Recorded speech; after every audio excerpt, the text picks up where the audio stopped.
dhe do t'i kemi një herë në Kosovë, atje ku na pret Kaon Krasniqi, i cili është nxënës, po është nga ta nxënësit gjeni sa i përket fushës së teknologjisë, duke qenë se së fundmi ka krijuar edhe një platformë mësimi të teknologjisë të inteligencës artificiale në gjuhë të ndryshme, po përfshirë edhe gjuhën shqipe. Kaon, mirëmëngjes, të përshëndesim. Mirëmëngjes. Mirëmëngjes për të gjithë, faleminderit për ftesën. Të doli gjumi. Po se po shikonin pak si për gjumësh. Të doli gjumi. Po. Ty të del gjumi vetë apo të zgjon inteligjencë artificiale? Vetë. Këtu s'ka ndërhyj. S'ka ndërhyj këtu, okej, shumë. Ka unë po vetëm kaq i vogël edhe me arritje kaq të mëdha për moshën tënde. Të ke krijuar këtë platformën për mësimin e inteligjencës artificiale që përfshir edhe gjuhën shqipe po dhe gjuhë të tjera. Çfarë mësohet aty? Pra, tek inteligjenca artificiale, ajo se çfarë ka me qenë kryesorja, po themi, është prompt engineering, është mënyra se ne shkruajmë komanda një large language model, për shembull, si ChatGPT deri tek modele tjera që do dalin. Pra ti na mëson neve, na udhëzon neve si të bëjmë atë komanda, atë pyetjen perfekte, sa aty është gjithë problemi, apo jo? Po, më në fund, faleminderit Kaon. Shiko, ta fillojmë direkt, na jep disa udhëzime, cilat janë këto komandat bazë, ose këto pyetjet, si duhet i organizojmë ne që ata të na japin përgjigjen që ne duam. Po, fillimisht pra të mos presim se ai e di se çfarë po mendojmë ne, pra të personalizojmë sa më shumë pyetjen, të tregojmë detajet, qëllimin e kështu me radhë, pra detajet janë mjaft të rëndësishme. Nëse për shembull e shkruajmë, po e përdorim gjenerimin e imazheve si shembull, më gjeneron një imazh për diçka të tillë, të një pemë, atëherë ai nuk ka që do të ketë detaj, për shembull nëse detajon të një pemë në kohë pranvere, e të gëzuar, nëse pra ai ndalet tek detaje. Atëherë vetëm shkon duke u avancuar. Pra ndalet tek detaje. Ai ti jep imazhin pastaj që ti do. Tani ne si duhet jemi? Sipas teje, duhet jemi të sjellshëm me ChatGPT-n të paktën kur i bëjmë pyetjet apo duhet jemi të ftohtë?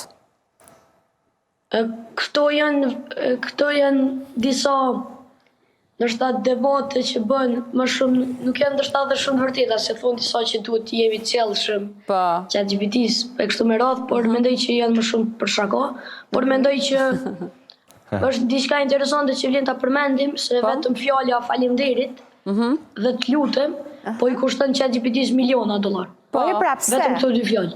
Lodh dhe dy fisha e për natyrin e përgjigje. Për arsye që çdo e gjithë bota po e përdor dhe kam një kosto mjaft të madhe për ti mbajtur këto LLMs duke bërë rënë pra dhe për të qenë gjithmonë të gatshme për të kthyer përgjigje dhe kërkon një kosto të madhe. Prandaj të dalim drejtë në temë thuati, të japim urdhra, komanda ChatGPT-s. Po, bravo. Që ti kursojmë lekët atyre. Kaon, më trego të vërtetën, detyrat e shtëpisë që t'japi në shkollë, a i zgjidh ti me ChatGPT? Jo, faktikisht e përdori në fund të mësimit, kur i përfundoi gjitha detyrat, nëse du diçka ekstra, apo nuk kam kuptuar diçka, dëry me ChatGPT. Pra, është mirë që ChatGPT me përdor si një mjet për të nxjerrur atë konkluzonin e mësimit saktuar, dhe në fund për të ushtruar ende më shumë. Pra do i përdor për një gjë të mirë, le të themi.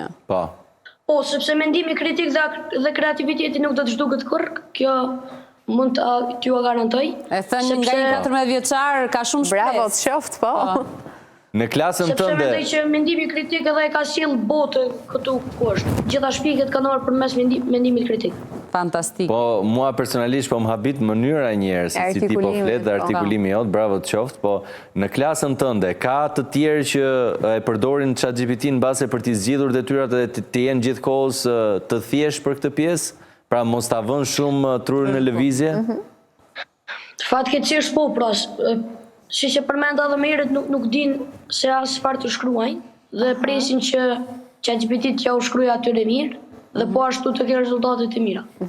Tia, e dallon nëse ata i kanë bërë detyrat me ChatGPT, se unë e di për shembull që për mësues të ndryshëm, ata që njohin teknologjinë, ka programe të cilat e dallojnë nëse një tekst apo një ushtrim është i zgjidhur me ChatGPT. Ti vetë e dallon?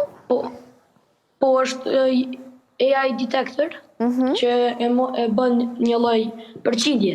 Po tash këtu kemi edhe keq përdorime mjaft të mëdha për shkak të përparimit të teknologjisë, sepse janë shpikur tools ku atë tekstin që ta ka bërë ChatGPT-ja ti e dërgon aty në mënyrë që kur mësuesi ta skanoj për detektim nëse është bërajt nga inteligjenca artificiale, atëherë do të rezulton shumë e ulët. Tani duhet të shkarkosh në një aplikacion apo direkt në Google ne mund ta klikojmë këtë programin që ti the?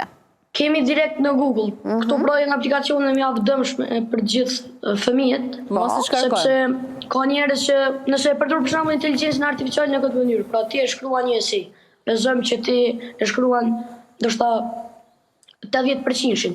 Dhe për shembull do të më shtuditaj me bë edhe pak më perfekte, duke mos ndryshuar dhe duke mos larguar diçka pra qëllimin që e ka. Ndërkohë ka nisur shumë herët kjo.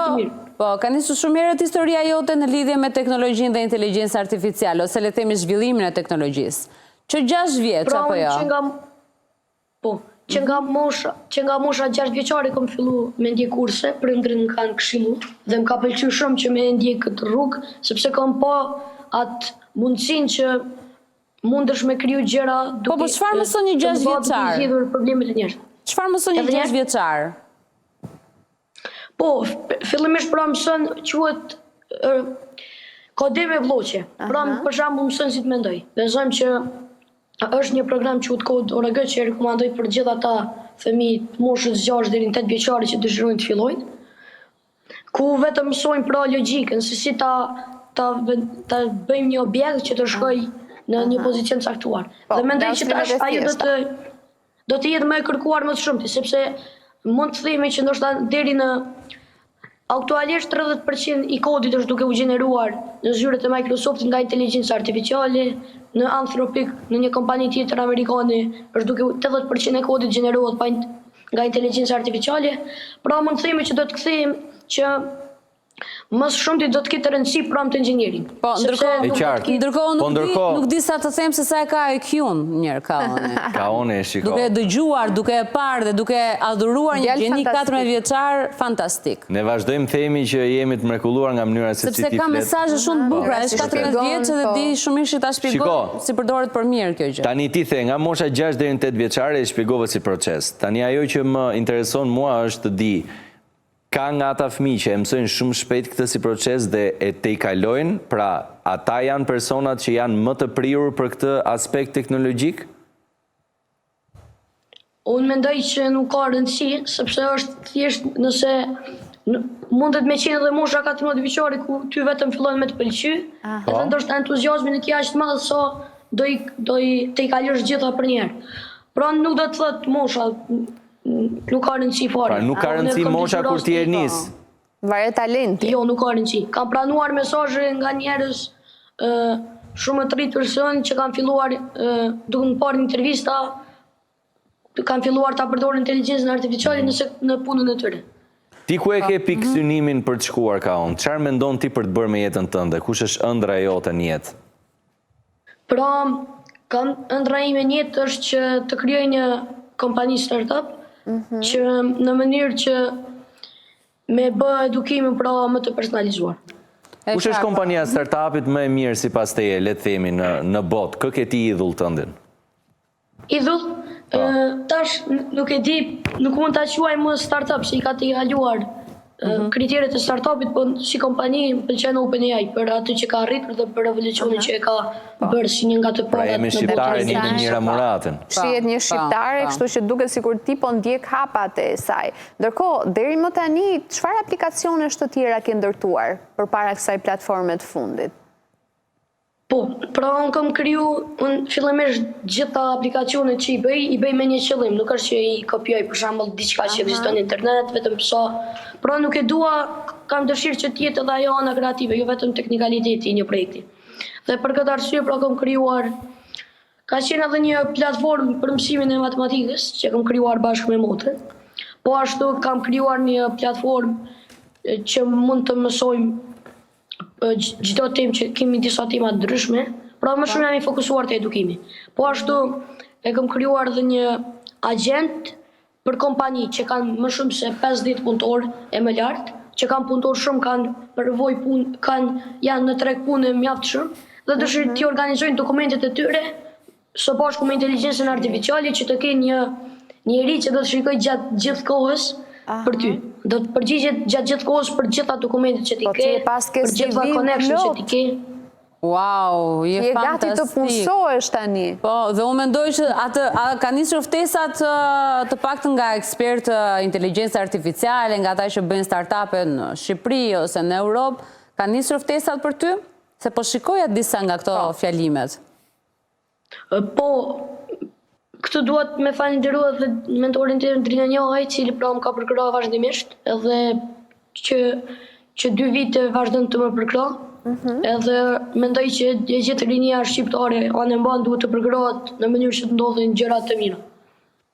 Nuk e di ti ndan një lloj emocioni edhe lindur lider. Po, dhe të jep një lloj krenarie është e padiskutueshme kjo dhe ne jemi shumë të sigurt që me pak fare vite ti do të jesh shumë lart edhe një ndër njerëzit më të kërkuar pse jo në gjithë botën. Dhe ne do jemi këtu, do të duartrokasim gjithë arritjet e tua. Faleminderit, shpresoj edhe. Faleminderit. Ka unë shumë suksese. Faleminderit shumë. Të përshëndesim, shumë përqafime. Të përqafojmë. Çdo të mirë për ty. Faleminderit ju për ftesën. Pafshim, kur kemi nevojë do të marrim telefon. Po, do na e hapësh? Patjetër. Faleminderit. Mirupafshim. Wow. Shiko, se ne themi Shqipëria jo po brezi të rinjve, kështu ka nga ata të rinj që duan të kenë një fokus në jetën e vet. Edhe ka unë një shembull, kështu që shembull për gjithë ata të rinj që të fokusohen pak më shumë në gjërat që duan edhe ti lën pak më njan ato. Ne morëm përgjigje që nuk i kemi marrë nga të rriturit tani, me thënë të vërtetën, nga ekspertë ndryshëm. Dhe dish të përdorësh teknologjinë për mirë në atë moshë, është fantastike. Komplimentet e prindërve të ka unë pa diskutim, sepse orientimi që ata i kanë bërë djalit të tyre, që në moshë fare të vogël dhe se duket një lloj mbikëqyrje që kanë ata tek fëmia e vet është për të duartrokitur dhe është shembull. Faleminderit shumë për shembuj të tillë. Ikim reklama, kthehemi pas pak. Ikim.